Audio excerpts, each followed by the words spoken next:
Hi, I'm Deborah Alicia, and welcome to my channel. If you're returning, thanks for the love, and I hope the information I share by way of my spiritual growth inspires you on your journey. If anything resonates, please like and also subscribe if you desire to be notified when I upload new content. So, the topic of our download today is why doesn't the Kundalini rise in men? Please be advised, what I hear comes by way of my ancestral connection and can be considered channeled information. If we know that the physical manifestation, for example, the body, is an outward manifestation of that which is taking place in the spirit, the body of a man cannot represent spiritual alignment. In other words, spiritual alignment would not manifest itself in a man's body because the woman's anatomy demonstrates better sufficiency.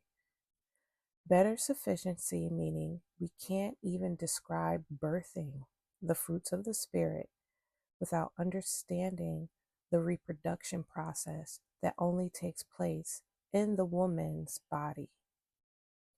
It was a woman who provided this sacred information, which is why such words were used to describe spiritual alignment. It was her experience. And considering man comes from woman, it is not difficult for her to not only know the processes of alignment, but also how spiritual penetration is experienced. When divine union between the feminine and masculine principle occurs in the woman, this is holy or wholesome matrimony. Matrimony, according to etymonline.com, is a husband and a wife. Wedlock, the sacrament of marriage, from the Old French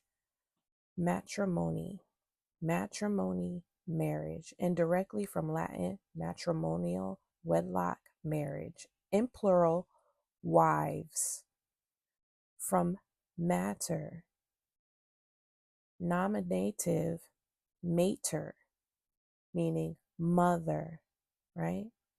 And then they go in how you can go and look up mother, and they further express the suffix monium, right, signifying action, state, or condition. Now, when we look at matri, right, the prefix, yeah, forming element meaning of, relating to a mother, also of or relating to women, from combining form of Latin mater, genitive matrix, mother, or the suffix mony, found in nouns of Latin origin, not an active word forming element in English, but forming nouns from adjectives, nouns, or verbs from Latin suffix monia, right? Or in French, mony, in Spanish, monia, from monium, which was similarly used.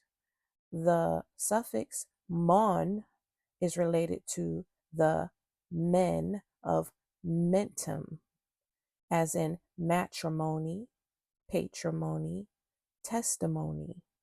So when we look at the suffix mentum, you can also look at ment or momentum or moment. The suffix ment, right, is of Latin origin, forming nouns, originally from French and representing Latin mentum, which was added to verb stems to make nouns indicate the result or the product of action, the verb or the means or instrument of action, right? So the holy, wholesome matrimony is the Holy Mother. Matrimony is the mother mentee. Matrimony is mother mentum. It is the result, the product, the means, or instrument of divine union.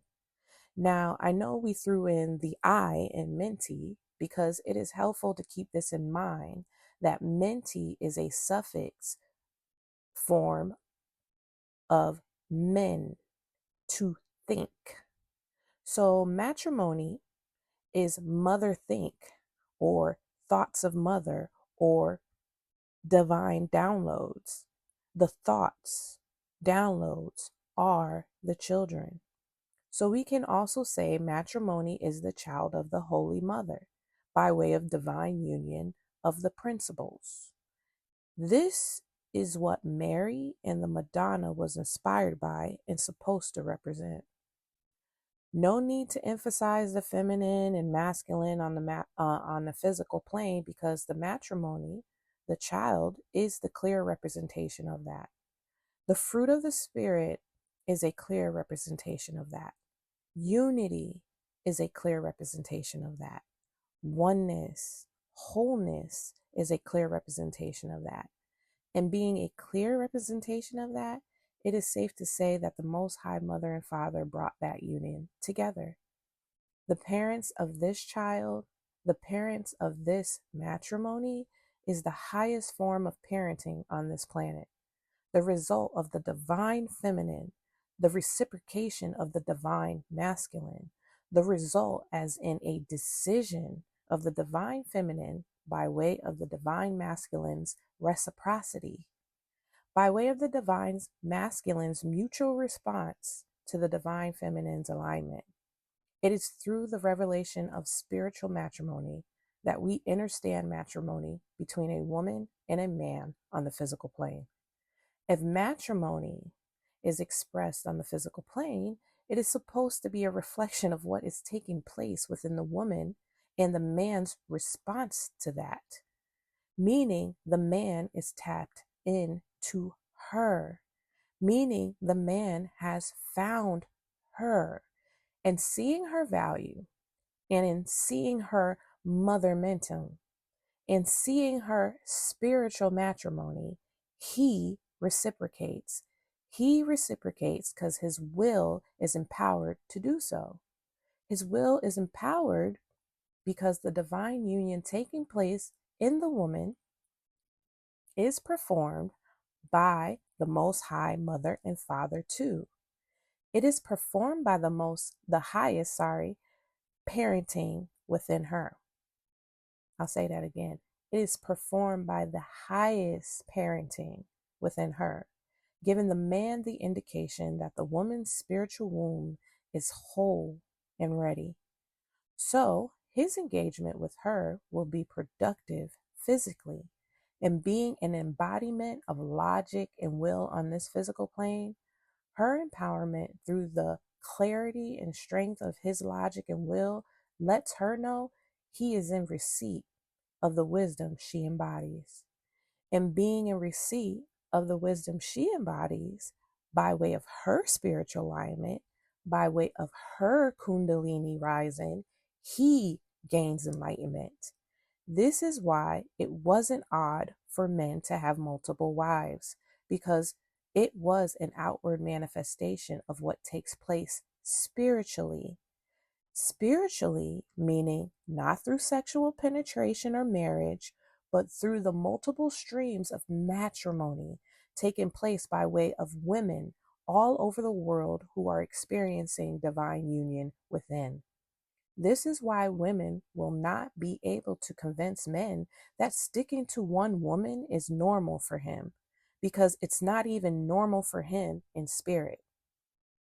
Now, if what I have shared is not used as a pass to be lawless, but rather to see the divine order and abide therein, there will be no misuse of energy as to waste our time trying to force each other to do in the flesh what we aren't capable of doing in the spirit, because it would be a complete waste of energy that could have otherwise been used to generate more energy.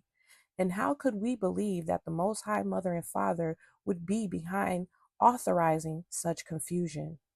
confusion, like men believing they can get pregnant, or responding to a karmic feminine, right? Meaning a woman who has not experienced divine union within, that is, responding to her in mutuality, and then believe that they can experience holy or wholesome matrimony, and then wonder why he believes hoes aren't loyal. He is right. Those women who partner with everyone outside of themselves without having that divine union take place within, between their feminine and masculine principle, can't possibly extend a loyalty that just isn't being experienced within them. So it benefits them both to know their purpose and dodge the collisions generated from a misinformed mind. A woman's divine purpose isn't a threat to men, but rather the fulfillment of their own purpose should they reciprocate in kind. And with that being said, I will end it here. Please feel free to like and leave a comment if any of this information resonated with you. If it brought you clarity, I would love to hear how. Don't forget to subscribe to be notified of my latest content. And until next time, peace.